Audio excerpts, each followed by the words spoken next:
ہماری خداوند یسوع کی انجیل مقدس متی کے مطابق اس کا 7واں باب 21 سے 29 آیات تک۔ ایک دن یسوع نے اپنے شاگردوں سے کہا، نہ ہر ایک جو مجھے خداوند خداوند کہتا ہے آسمان کی بادشاہی میں داخل ہوگا، مگر وہی جو میرے آسمانی باپ کی مرضی پر چلتا ہے۔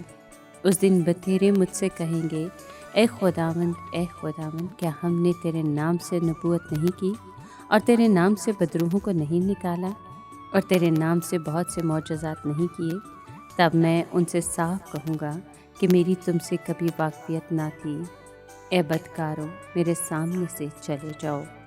بس جو کوئی میری باتیں سنتا اور ان پر عمل کرتا ہے، وہ اس عقل مند آدمی کی مانند ٹھہرے گا جس نے چٹان پر اپنا گھر بنایا، اور میںہ برسا اور سیلاب آیا اور آندھیاں چلی اور اس گھر سے ٹکرائے، مگر وہ نہ گرا، کیونکہ اس کی بنیاد چٹان پر رکھی گئی تھی۔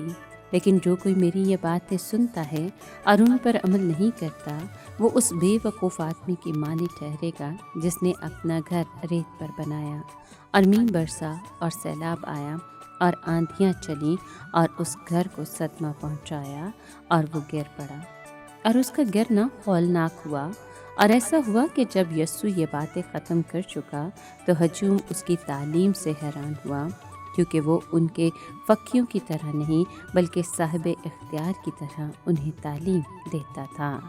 پاک کلام کے پڑھے اور سنے جانے پر خداوند کی برکت ہو، خدا کا شکر ہو۔ عزیز دوستو، آج کے کلام میں یسوع ایک تمثیل بیان کرتا ہے جس میں فرما برداری کا سبق پوری طرح سمجھ میں آ جاتا ہے۔ ان باتوں کو سن لینا ہی کافی نہیں بلکہ ضرور ہے کہ ہم ان پر عمل بھی کریں۔ جو شاگرد یسوع کی باتیں سنتا اور ان پر عمل کرتا ہے، وہ عقل مند آدمی کی مانند ہے جس نے چٹان پر اپنا گھر بنایا، اور اس کے گھر کی بنیاد ٹھوس اور مضبوط ہے، اور جب میںہ اور آندھیاں زور مارتی ہیں تو وہ نہیں گرتا۔ لیکن جو شخص یسوع کی باتیں سنتا ہے اور ان پر عمل نہیں کرتا ہے، وہ اس بے وقوف آدمی کی مانند ہے جس نے اپنا گھر ریت پر بنایا۔ جب بدخالی اور مخالفت کی آندھیاں چلتی ہیں تو ایسا آدمی ان کے سامنے ٹھہر نہیں سکتا۔ جب میںہ برسا اور آندھیاں چلی تو وہ گھر گر گیا، اس لیے کہ اس کی بنیاد ٹھوس اور مضبوط نہیں تھی۔ جو شخص پہاڑی باز کے اصولوں کے مطابق زندگی گزارتا ہے، دنیا اس کو بے وقوف مگر یسوع اس کو عقل مند کہتا ہے۔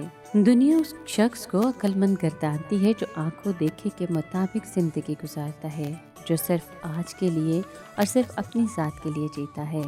تاہم یسوع ایسے شخص کو بے وقوف ٹھہراتا ہے۔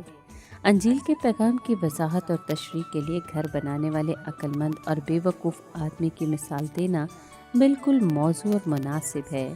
عقل مند آدمی اپنا پورا بھروسہ چٹان یعنی یسوع مسیح پر رکھتا ہے، کیونکہ وہ خداوند اور نجات دہندہ ہے، جبکہ بے وقوف آدمی توبہ کرنے اور یسوع مسیح کو اپنا واحد نجات دہندہ ماننے سے انکار کرتا ہے۔ لیکن اس تمثیل کی تشریح ہمیں نجات سے بہت آگے لے جاتی ہے اور بتاتی ہے کہ نجات مسیحی کی زندگی کو کس طرح سے متاثر کرتی ہے۔ یسوع کی تعلیم سے صاف نظر آتا تھا کہ وہ شریعت کا بانی ہے۔ یہ حقیقت اس کی باتوں سے یوں جھلکتی تھی کہ اس کے سامنے فقیوں کی تعلیم ٹمٹماتی ہوئی دکھائی دیتی تھی۔